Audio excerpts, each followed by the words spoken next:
Hi, this is Todd Hoban for Making Music Magazine.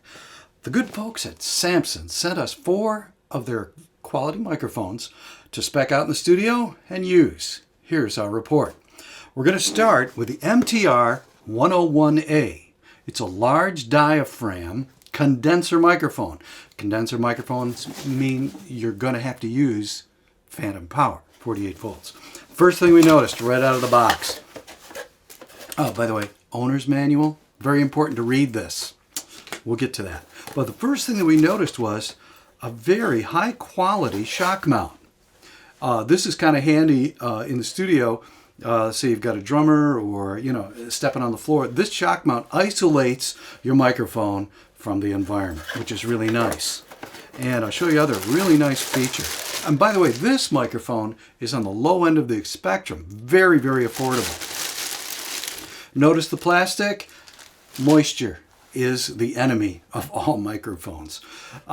It's got a little bit of a rattle. The construction is solid. This is a pretty heavy microphone, but not like real tight like you get other German engineering. This is kind of a neat little feature. It's a pop filter, small one. You've seen the big ones that hang in front, and this one actually clips right to the microphone, which is kind of handy in a small studio. So we mounted this in its shock mount and put it up and compared it to an NT1A and also, not very fair, a handmade Bach. But we wanted to see what the top of the line would give you and something that was very, very affordable. What we noticed was this particular microphone, it couldn't dance with the big boys, but for the price point, the high end was really great. Now, let me show you something. When you look at the spec sheet, and I want you to be able to read these spec sheets, what you learn is, yes, it's a condenser microphone. And it'll tell you that this microphone will pick up everything from 20 hertz to 20 kilohertz, which is full range audio, with a noise floor of about 16 dB. That means it does make a little bit of noise. You're not going to notice it under many, many circumstances. But what we noticed was, and here's what its frequency response was, we noticed that the bottom end was not as sweet and as warm as the more expensive microphones, but the high end had plenty of crispness and frankly brought out great, great highs. So that's a good thing to know with a very, very affordable microphone. Moving on in the Samson line of the MTR, this is the MTR201 microphone. And right out of the box, you'll notice this handy carrying case. And this is really durable and a lot of padding.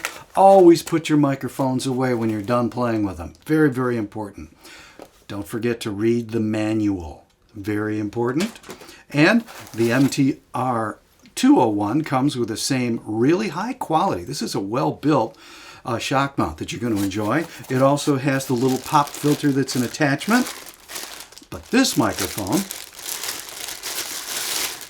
it has 120 dB dynamic range, which is really, really nice if you're recording, say, a big power amplifier.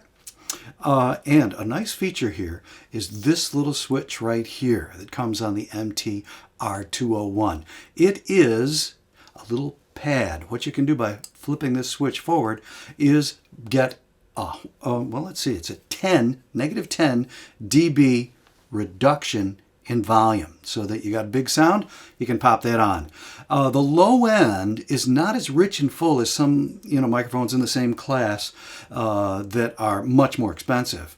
But I'll tell you what, if you've got a female vocal, this is really nice. And if she gets really loud, that 10 dB pad is kind of a nice feature.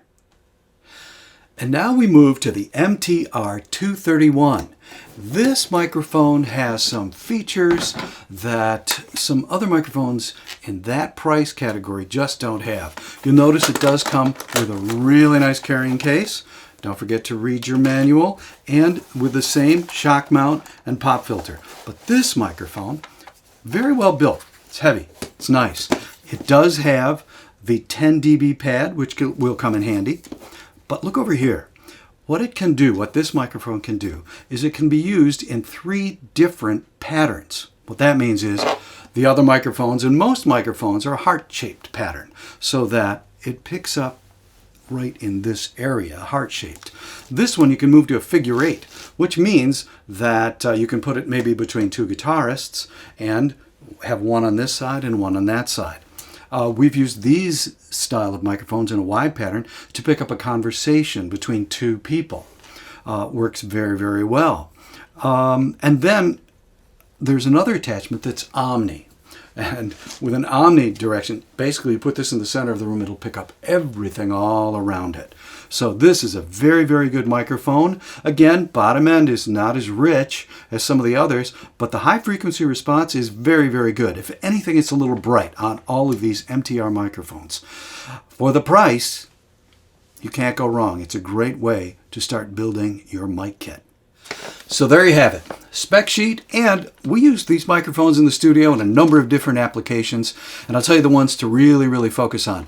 The low frequencies, not as rich as some of the much more expensive microphones, but the high ends, pretty good frequency response, and I think you're going to be happy with them, especially the price point. Here's something that I never thought I'd see in this price range. Samson came out with a very nice ribbon microphone. Great for a lot of different applications, and kind of a handsome looking package too. Works very, very nicely. So I want to thank Samson for sending us these microphones to test out in the studio and run specs on. I think you're going to enjoy the price of these products, and it's a good way to start building your mic kit in a home studio.